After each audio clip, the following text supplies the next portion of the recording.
Students, last जो video थी उसमें हमने स्टडी किया था राइबोसोम्स, फर्स्ट ईयर क्लास का चैप्टर नंबर 4, उसका एक आर्टिकल। आज हम स्टडी करेंगे गोल्जी अपरेटस। गोल्जी अपरेटस को जैसा हम स्टडी करते हैं तो पता चलता है कि ये फ्लैटेंड ट्यूब्स ही है, प्लेट्स ही है जो एक दूसरे के ऊपर पड़ी है, and they are close to the nucleus of the cell.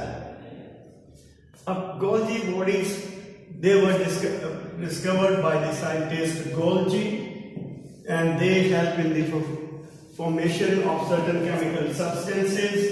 इनको कहते हैं secretions। उर्दू में अगर secretion हम कहें तो उसको कहते हैं रुतूबात। Secretions are chemical substances that are made on the ribosomes of the RER, then are carried to the places where they form sac-like structures, और ये sac-like structures जो है या flat structures जो है प्लेट्स की मानिंद जैसे एक दूसरे के ऊपर प्लेट्स रखी हुई है, उनको हम नाम देते हैं Golgi apparatus। Golgi apparatus consists of two parts। एक जो है उसको कहते हैं सिस्टर्नी। सिस्टर्नी का भी बार बार मैंने कहा कि सिस्टर्नी आर फ्लैटन प्लेट्स, ठीक है। अब क्योंकि ये फ्लैटन प्लेट्स जो है बाद में स्वैलअप हो जाती है, इनके अंदर एंड प्रोडक्ट्स बनते हैं और ये वेजिकल्स बना लेते हैं, तो ये गोल्जी वेजिकल्स और सिस्टर्नी मिलके क्या बना लेते हैं, एक कॉम्प्लेक्स स्ट्रक्चर बनाते हैं। इसको हम कहते हैं गोल्जी अपरेटस। अब क्या होगा कि अगर we suppose that this is the rough endoplasmic reticulum, ठीक है, और इसके ऊपर ये राइबोसोम्स हैं, तो हमने कहा कि RER और SER, स्मूथ एंडोप्लाज्मिक रेटिकुलम, तो यहाँ पे ये जो प्रोटीन्स वगैरह बनेंगे वो आएंगे SER में। SER जो है इसमें से बल्ज होंगे छोटे छोटे वेजिकल्स।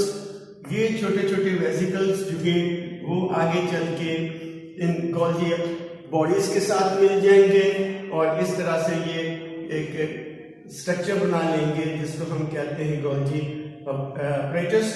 इसको हम यूं भी कह सकते हैं, हमने सपोज किया कि ये SER है और ये SER जो है इसके अंदर सीक्रेशंस या प्रोटीन्स वगैरह जो RE में बनाई है, RER में वो जमा हुई और ये जो है ये लेटरल साइड पे फैलने लगा, और जैसा ये लेटरल साइड पे फैल गया तो ये छोटे छोटे वेजिकल्स बन गए। ये वेजिकल्स जो है आपस में फ्यूज हुए और फ्यूज होके इन्होंने सिस्टर्नी को बना लिया। सो क्या हुआ, the SER it bulges outwards, forms a large number of smaller vesicular structures, और ये vesicular structures जो है they fuse together और इस तरह से ये इसका हो जाता है forming phase या forming phase, ठीक है। इधर से ये बनना शुरू हो जाते हैं, ये बनते हैं तो ये फिर आपस में मिलके एक बड़ी सी ये सैक लाइक स्ट्रक्चर बना लेते हैं, इसको हम सिस्टर्नी कहते हैं। अब सिस्टर्नी जो है इसका ये बाहर वाला एरिया जो है इसको हमने क्या दिया कॉन्वेक्स, और ये अंदर वाले जो इस तरह से हमने बनाया इसको हमने नाम दे दिया concave. So this is convex outer और ये कॉनकेव इनर। जो इनर साइड है वो इसका मैच्योरिटी या मैच्योर फेज है, और जो कॉन्वेक्स है ये फॉर्मिंग स्टेज, लिहाजा इधर से बनेगा, इधर से जैसा बन जाएगा ये आपस में फ्यूज हो जाएंगे और फ्यूज होके ये सर्कुलर स्ट्रक्चर जो है वो बन जाएगा, ठीक है। फिर क्या होगा कि जैसा ये बन जाएंगे इसके साथ अटैच कर जाएंगे, तो ये एक हमने कह दिया कि सिस्टर्नी बनेगा। इसके अंदर आके लिपिड्स वगैरह और कार्बोहाइड्रेट्स वगैरह भी जमा हो जाएंगे और ये गोल्जी बॉडीज इनको आपस में रिएक्ट करने में मदद देंगी, और जैसा ये रिएक्ट करेंगी तो क्या होगा कि इनके अंदर एंड प्रोडक्ट्स बनेंगे। जैसा एंड प्रोडक्ट्स बनेंगे तो एंड जो होंगे सिस्टर्नी के वो बल्ज आउट हो जाएंगे। जैसा वो बल्ज आउट हो जाएंगे तो उनको हम नाम दे देंगे गोल्जी वेसिकल्स। अब ये जो गोल्जी वेसिकल्स हैं ये बाद में कट ऑफ हो जाएंगे।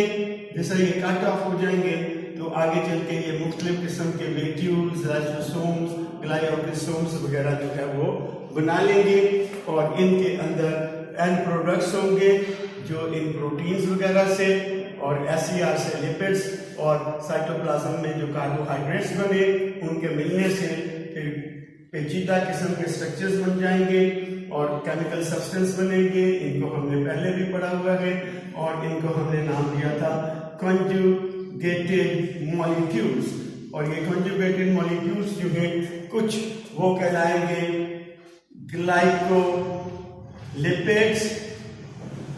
और कुछ कहलाएंगे ग्लाइकोप्रोटीन्स। और ये ग्लाइकोलिपिड्स और ग्लाइकोप्रोटीन्स की है वो फिनिश्ड प्रोडक्ट्स होंगे जो कि इन वेसिकल्स में आ गए, जिनको अभी हमने कहा कि ये लाइसोसोम्स भी हो सकते हैं, ग्लाइऑक्सिसोम्स भी हो सकते हैं, पैरोक्सिसोम्स भी होते हैं।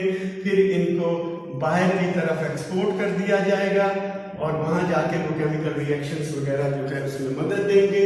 जैसे कि हमने पढ़ा हुआ है कि पैनक्रियास जो है वो एंजाइम्स खारिज करता है, तो उसके एंजाइम्स जो डाइजेस्टिव है वो इसी तरीके से बनते हैं। फिर इनको बाहर खारिज कर दिया जाता है या अंदर ही। तो इस तरह से ये गोल्जी ऑपरेटर्स जो है वो पूरा स्ट्रक्चर बनाने में मदद देगा।